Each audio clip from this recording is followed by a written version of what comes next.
गए। हम लोगों ने जाकर आग्रह किया कि बिहार के लोगों को दिक्कत नहीं हो, यही लोग दिखाते थे। विरोधी पक्ष ही कांग्रेस के लोग, राजद के लोग दिखाते थे कि जो बाहर से लोग आते हैं उनको दिक्कत होती है। इस बार 12,500 ट्रेन बिहार में स्पेशल चलाकर बिहार को लोगों को लाने का काम किया।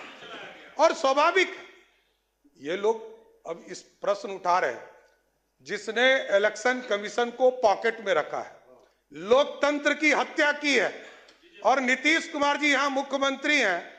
यदि जेपी आंदोलन में जेल नहीं गए होते तो आज इतना बड़ा लोकतंत्र का नेता नहीं बने होते। उसका कारण कौन था? कांग्रेस पार्टी। यही लोग बोल रहे हैं। जिस लालू प्रसाद जी को कहा गया कि गरीबों का बेटा, गरीब गुदरी का लाल बेटा। माननीय सदस्यगण, सदन की राय से आज के निर्धारित कार्य पूरे होने तक बैठक की अवधि विस्तार की जाती है। बोले जाए। आदरणीय अध्यक्ष जी, बहुत स्पष्ट है, सरकार की नीति एकदम स्पष्ट है। लालू प्रसाद जी मुख्यमंत्री बने, जिस जिस नारा को उन्होंने दिया वही नारा उन्होंने तोड़ने का काम किया। और स्वाभाविक है, कई हमारे साथी ने कहा कि अब तो लालटेन युग ही समाप्त हो गया, अब तो घरों में बिजली है। और बिजली बिल सिर्फ सत्ता पक्ष का नहीं, विरोधी दल के नेता का भी बिजली बिल आता है तो 125 यूनिट माफ कर कर आता है। यह नीतीश कुमार की सरकार है, किसी को छोड़ते नहीं है। 1,90,00,000 परिवार है जिसके सभी परिवार को 125 यूनिट बिजली मुफ्त हम देते हैं। और जानकारी लीजिएगा, और विस्तार से आपको माननीय सदस्य अभी नहीं आई हैं, आगे और अब विचार विस्तार से देखिएगा। सब्सिडी और अधिक देते हैं। और मैंने स्पष्ट तौर पर कहा कि मुख्यमंत्री हो, विरोधी दल का नेता हो या आम गरीब हो, बिहार की सरकार ने जब पॉलिसी बनाया कि 125 यूनिट हम सबको देंगे तो सबको देने का काम किया, किसी को छोड़ने का काम नहीं किया। और मैंने वो दिन भी देखा है माननीय अध्यक्ष जी, जब कांग्रेस की सरकार थी, यूपीए की सरकार थी, यूनाइटेड फ्रंट की सरकार थी, वो दिन भी हम लोगों ने देखा है कि जब कांग्रेस का राज था, सर्किट हाउस में बैठकर तय किए जाते थे कि कौन चुनाव जीतेगा, कौन हारेगा। हमारे लोग तो 30 वोट से हार गए। आप पूछिए, यहां बैठे हैं भाजपा के विधायक, 30 वोट से हमारे चुनाव हार कर आए। सत्ता का दुरुपयोग करना होता तो हमारे लोग चुनाव जीत कर आए होते। ये समझिए, आप ये समझिए, ये लोकतंत्र है, ये लोकतंत्र है। और हमारे लोग हजार वोट के नीचे कितने लोग आए, ये हार कर आए, ये भी बताना चाहता हूं। और हम लोगों ने वो भी देखा है, 2000 का चुनाव, 95 का चुनाव, 6 महीना तक चुनाव चला था बिहार में। और जो चुनाव कराने वाले इलेक्शन कमीशन के कमिश्नर थे, वो कांग्रेस के सदस्य बनते थे, राज्यसभा के सदस्य जाते थे। और जो सुप्रीम कोर्ट में जज बनते थे, वो भी कांग्रेस पार्टी के सदस्य होते थे। कभी जज बनते थे, कभी राज्यसभा जाते थे। वो दिन भी देखा है बिहार के, देश के लोगों ने। इसलिए लोकतंत्र है, लोकतंत्र में पूरी व्यवस्था जनता को तय करने दीजिए। जनता ने पूरी व्यवस्था दिया है, जनता के माध्यम से पूरी सरकार चुनकर आई है और जनता का भरोसा है। जनता ने 202 सीटें देकर बिहार में प्रचंड बहुमत नीतीश कुमार जी और मोदी जी को देने का काम किया। इसलिए हम लोगों ने तो पहले दिन से काम शुरू कर दिया है। अध्यक्ष महोदय, जब पहली कैबिनेट हुई तो न्यू टेक हब के लिए कमेटी बनाने का काम किया गया, न्यू एज इकोनॉमी के तौर पर एक कमेटी बनाने का काम किया गया, स्टार्टअप के पूरे ग्रुप्स को चलाने के लिए कमेटी बनाया गया, आर्टिफिशियल इंटेलिजेंस के लिए कैसे हम उसका प्रयोग कर सकते हैं, लोग दुरुपयोग नहीं करें। और हमने स्पष्ट तौर पर कहा है कि जो लोग मीडिया पर या सार्वजनिक स्थान पर किसी व्यक्ति को गाली देने का काम करेंगे, उसको जेल के अंदर जाना होगा, कोई बचा नहीं सकता है। आप सार्वजनिक गाली नहीं दे सकते हैं, यह अधिकार नहीं है। लोकतंत्र लोक लज्जा से चलता है, सबको ये व्यवस्था में आना पड़े। इसलिए पूरी व्यवस्था लगातार नीतीश कुमार जी के नेतृत्व में चल रहा है। शुगर मिल के बारे में विजय जी ने बताया कि 25 शुगर मिल जो हमारे, उसमें से 9 जो बंद पड़े उनको भी पूर्ण रूप से चालू करने का काम किया जाए। इसलिए माननीय सदस्यों ने अपनी बातों को रखा है और आगे भी हम लोग कई विस्तार से बातें चीज रखेंगे।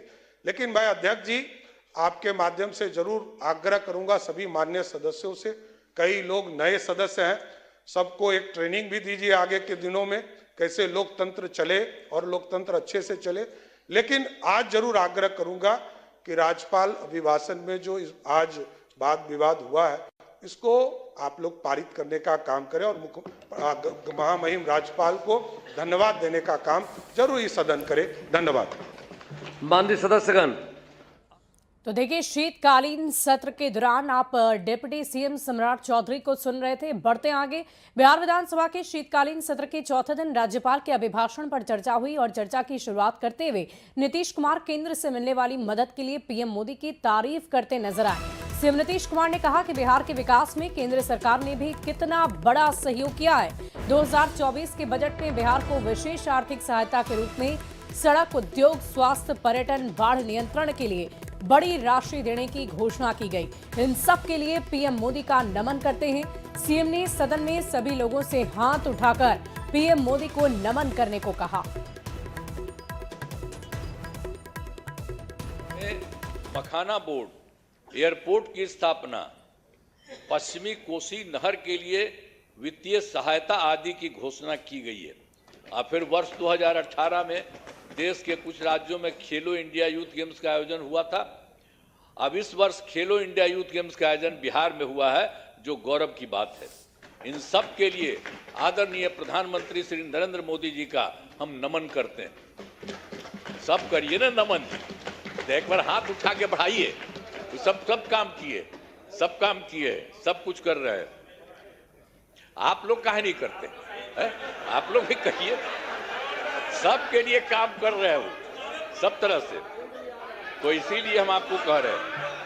और देखिए, बिहार विधानसभा में चौथे दिन की कार्यवाही में अलग ही नजारा देखने को मिला। जब सदन में सीएम नीतीश कुमार धन्यवाद प्रस्ताव पढ़ रहे थे, तब सत्ता पक्ष के लोग समर्थन कर रहे थे, वहीं विपक्ष के लोग शांत थे, जिस पर सीएम नीतीश भड़क गए और कहने लगे कि आप लोग काहे नहीं कर रहे हैं, ये सब लोग कर रहे हैं, सबके लिए फायदा है। इस पर भाई वीरेंद्र ने टोका टाकी की, जिस पर जवाब देते हुए सीएम ने कहा कि 2 बार तो आपको रखे हुए थे, तो कितना काम किए थे, आप तो सब बतवा मेरा मान लेते थे, बाद में गड़बड़ किए तो हम छोड़ दिए, अब तो कहीं और कभी भी नहीं जाएंगे। अब हम तो 2 बार, अब तो थोड़ा आपको रखे हुए थे, तो कितना हम कमा किए थे, आप तो सब मेरा बतवा मान लेते थे, अब बाद में गड़बड़ की है तो हम तो छोड़ दिए, अब कभी नहीं जाएंगे, अब तो हमारा पहले का वही रहेंगे। लेकिन जितना काम किया है तो आप काहे नहीं करेंगे? आपको कौन चीज बना था, तो इतना जो काम हुआ है तो आपको भी याद रखिए, समझ गए ना? तो इन्हीं शब्दों के साथ बाकी सब कर रहे हैं ना, तो हाथ उठा के बताइए, बहुत बहुत बधाई। हाथ दीजिए आप लोग। और विधानसभा में सीएम नीतीश कुमार ने केंद्र से मिलने वाली मदद के लिए पीएम मोदी की जमकर तारीफ की। इन योजनाओं के लिए पीएम मोदी को नमन किया, जिस पर विपक्ष ने पलटवार किया है। आदरणीय मुख्यमंत्री श्री नीतीश कुमार जी विधानसभा में आदरणीय प्रधानमंत्री जी के लिए कह रहे हैं कि बहुत सारा बिहार के लिए किया है, ताली बजवा रहे हैं। बिहार को विशेष राज्य का दर्जा नहीं मिला, विशेष पैकेज नहीं मिला, पटना यूनिवर्सिटी को सेंट्रल यूनिवर्सिटी का दर्जा मांगा था आदरणीय मुख्यमंत्री जी ने हाथ जोड़कर, वो तक नहीं मिला, तो फिर किस बात का ताली? आदरणीय मुख्यमंत्री जी, अभी प्रचंड जीत मिली है, बहुमत मिला है, बिहार की भलाई के लिए क्या काम होगा ये तो समय बताएगा। देखिए, कोई तो ऐसी बात है जिसने नीतीश कुमार जी को मोदी जी का अधिनायकवाद स्वीकार करने को मजबूर किया है। जो समाज में आम चर्चा है वो ये है कि कोई क्लू, कोई सबूत मोदी जी के हाथ ऐसा लग गया है जिससे नीतीश कुमार जी इतने मजबूर हो गए हैं कि वो अब मोदी जी को ईश्वर मानने को तैयार है। पता नहीं कुछ दिनों बाद मूर्ति बना के पूजा न करने लगे। न जाने कौन सा कर्म ऐसा कर दिया और क्लू उनके हाथ लग गए। केंद्र सरकार ने बिहार को सड़क, बाढ़ राहत, मखाना बोर्ड, एयरपोर्ट से कई बड़ी योजनाओं की ऐतिहासिक आर्थिक सहायता दी है। यह प्रधानमंत्री नरेंद्र मोदी जी की बिहार के प्रति प्रतिबद्धता का स्पष्ट प्रमाण है। आज तो खुद माननीय मुख्यमंत्री जी ने सभी विधायकों को हाथ उठाकर प्रधानमंत्री मोदी जी को नमन करने को कहा और विपक्ष के विधायकों को भी। विपक्ष अक्सर केंद्र सरकार पर सवाल उठाता है, लेकिन जब सच्चाई सामने आती है तो उन्हें भी स्वीकार करना पड़ता है कि बिहार को सबसे ज्यादा सहायता मोदी सरकार ने दी है। धन्यवाद और शुक्रिया एक शुक्रगुजार हृदय करता है। बिहार की जनता शुक्रगुजार है अपने माननीय प्रधानमंत्री मोदी जी के प्रति। हमारे मुख्यमंत्री मोदी जी का हमेशा नमन, अभिनंदन और आभार प्रकट करते रहते हैं, जिन्होंने बिहार के लिए इतना कुछ किया है।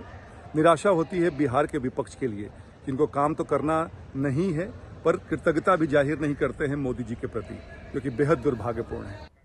और बिहार के सीएम नीतीश कुमार ने सदन में बड़ा ऐलान किया है। सीएम नीतीश ने कहा कि नियोजित शिक्षकों को अब बीपीएससी की परीक्षा देने की जरूरत नहीं है। उन्होंने कहा कि सरकार ने ये तय किया है कि अब नियोजित शिक्षकों को बीपीएससी की परीक्षा देने की नहीं जरूरत है। अब वो एक मामूली सी परीक्षा देकर सरकारी शिक्षक बन जाएंगे। तय किया है कि नियोजित शिक्षकों को बीपीएससी की परीक्षा देने की जरूरत नहीं है और उन्हें मामूली सी परीक्षा लेकर सरकारी शिक्षक बनाया जाए।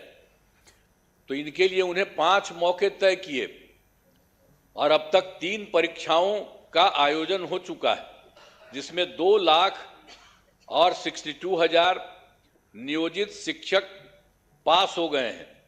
अब केवल 77,000 शेष बच गए हैं और उन्हें 2 मौके और दिए जा रहे हैं। अब कुल मिलाकर सरकारी शिक्षकों की संख्या 5